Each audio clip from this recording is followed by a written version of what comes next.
موش drama تو بہت زیادہ خطرناک ہو چکا ہے۔ ایک طرف تو چھوٹے ملک کے جاگنے کے بعد اب وہ ہر طرف تباہی مچانے والا ہے، ایک طرف تو وہ بڑے ملک صاحب کو بھی یہ سب باتیں بتا چکا ہے کہ کس طرح زلیخا ڈاکٹر رانا کے ساتھ مل کر سارا کھیل کھیل رہی تھی، اسی لیے وائس نوٹ سنانے کے بعد وہ اب ان کو بھی اپنے ساتھ ملا چکا ہے۔ اس نے تو ان کو یہ بھی بتا دیا ہے کہ وہ اس کا خاتمہ کرنے کے بعد بڑی ملک صاحب کا بھی خاتمہ کرنے والی تھی، اور یہ ساری باتیں جاننے کے بعد تو اب ملک صاحب کو رہ کر یہ خیال آ رہا ہے کہ وہ کس عورت کو گھر کی باغ دوڑ دے چکے تھے، اور اب ان کو اس بات پر پچھتاوا ہے کہ وہ اس کے کہنے کے اوپر مہک کو بھی بہت زیادہ ذلیل کر چکے ہیں۔ اسی لیے یہ سارے پچھتاوے ان کی طبیعت کو بہت زیادہ خراب کرنے والے ہیں۔ چھوٹے ملک نے تو اس بات کا سوچا ہی نہیں تھا کہ آگے ہی ملک صاحب کی طبیعت بہت زیادہ خراب ہے، اور جب ان کو یہ ساری باتیں پتہ چلیں گی تو اس کے بعد ان کا کیا حال ہونے والا ہے۔ اور ساتھ ہی ساتھ آپ یہ بھی دیکھ رہے تھے کہ اس شخص نے گڈی کا بھی جینا حرام کر رکھا ہے۔ وہ گڈی جو کہ اس کو موت کے منہ سے واپس لے آئی تھی، اب وہ اسی کے ہی پیچھے پڑ گیا تھا اور یہ چاہتا تھا کہ وہ کسی طرح اس سے شادی کر لے، اسی لیے تو وہ زلیخا کو سزا دینے کے بعد طلاق بھی دینے والا تھا۔ اسی لیے تو گڈی نے کچھ باتیں آدم کو بھی بتا دی تھیں تاکہ بروقت اس کی مدد حاصل کی جائے، کیونکہ ڈاکٹر کا خاتمہ تو بہت زیادہ یقینی تھا۔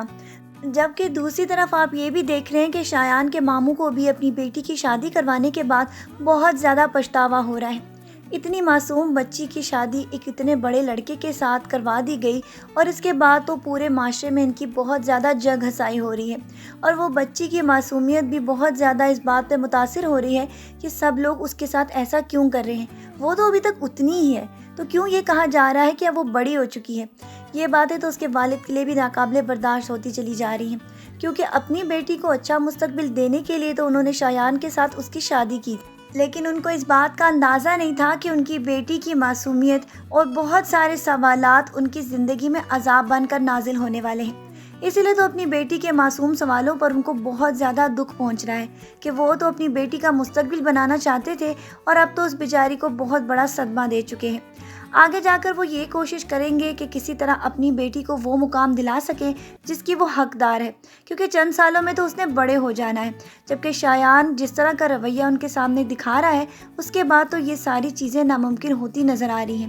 لیکن ایک طرف تو یہ باتیں اور دوسری طرف آدم کا اس کے ساتھ مل کر سارے قصے کو بیان کرنے کے بعد بہت زیادہ برا حال ہو چکا ہے، کیونکہ آدم تو یہ بات لے کر آیا تھا کہ وہ شایان کی اس کے ساتھ طلاق کروا دے گا، اسی لیے تو اس نے اس کے ساتھ جھگڑا بھی کیا تھا کہ تم مہک کے ساتھ شادی کرنے کے بعد کیوں اسے چھوڑ کر چلے گئے تھے۔ شایان بیچارے نے تو ساری ردات سنا دی، لیکن اس پر بھی آدم کو اس پر بہت غصہ آیا کہ آخرکار اس نے اس کا پیچھا کرنے کی کوشش کیوں نہیں کی، کیوں دوسری شادی رچا کر بیٹھ گیا۔ حتیٰ کہ شایان کے مسائل کے بارے میں تو آپ سب میری طرح جانتے ہیں کہ وہ کتنی مشکل میں گرفتار تھا، اور اپنی بہن کا گھر نہ بچاتا تو آج اس کی بہن سے اس کے بچے بھی چھین لیے جاتے، اسی لیے وہ تو مجبور ہو گیا تھا۔ اور اسی بات پر یہ ساری باتیں سننے کے بعد تو آدم کو بہت زیادہ افسوس ہو رہا تھا کہ مہک اس کے ہاتھ آتے آتے رہ گئی، کیونکہ جب یہ باتیں وہ جا کر مہک کو بتائے گا تو آبویسلی وہ ضرور شایان کے پاس پہنچنے کی کوشش کرے گی، کیونکہ اس کے دل سے جو شایان کی نفرت پیدا ہو چکی ہے وہ اسی طریقے سے ختم ہو سکتی ہے۔ اسی لیے تو آدم کا ایکسیڈنٹ ہو گیا تھا، کیونکہ وہ یہ جانتا تھا کہ وہ کبھی بھی جا کر مہک کے ساتھ جھوٹ نہیں بولے گا، اور جب وہ سچ بولے گا تو خود بخود شایان کی محبت مہک کے دل میں پھر سے پیدا ہو جائے گی، جبکہ گڈی اس کے ایکسیڈنٹ کے بعد بہت زیادہ پریشان ہو جائے گی، کیونکہ چھوٹے ملک سے تو اس کو صرف وہی بچا سکتا ہے، اور آگے جا کر آپ دیکھیں گے کہ وہ چھوٹے ملک کی ساری داستان آدم کو بھی بتانے والی ہے، تاکہ وہ صحیح طریقے سے اس سے پوچھ سکے کہ وہ آخرکار کیا چاہتا ہے۔ جبکہ آگے آنے والے ایپیسوڈز میں آپ یہ بھی دیکھیں گے کہ شایان کو جب سے مہک کے بارے میں یہ معلوم ہوا ہے کہ وہ اس سے خلا لینے چاہتی ہے تو وہ آگے جا کر اس کی تلاش میں بھی نکلنے والا ہے، کیونکہ اب تو وہ ماموں کی کوئی بات سننے کے لیے تیار ہی نہیں۔ جو کچھ وہ اس کے ساتھ کر چکے ہیں، اب تو وہ ان کو صحیح طریقے سے بلیک میل کر رہا ہے کہ وہ ان کی بیٹی کو کبھی بھی طلاق دے سکتا ہے، اور اس کے بعد تو آپ اس بات کا اندازہ لگا سکتے ہیں کہ اس کے ماموں کی کیا حالت ہونے والی ہے۔ تو چلے اس بات کا انتظار کرتے ہیں کہ کب شایان کو عقل آئے گی کہ وہ ان کا حصار توڑ کر خود ہی مہک کے پاس پہنچ جائے۔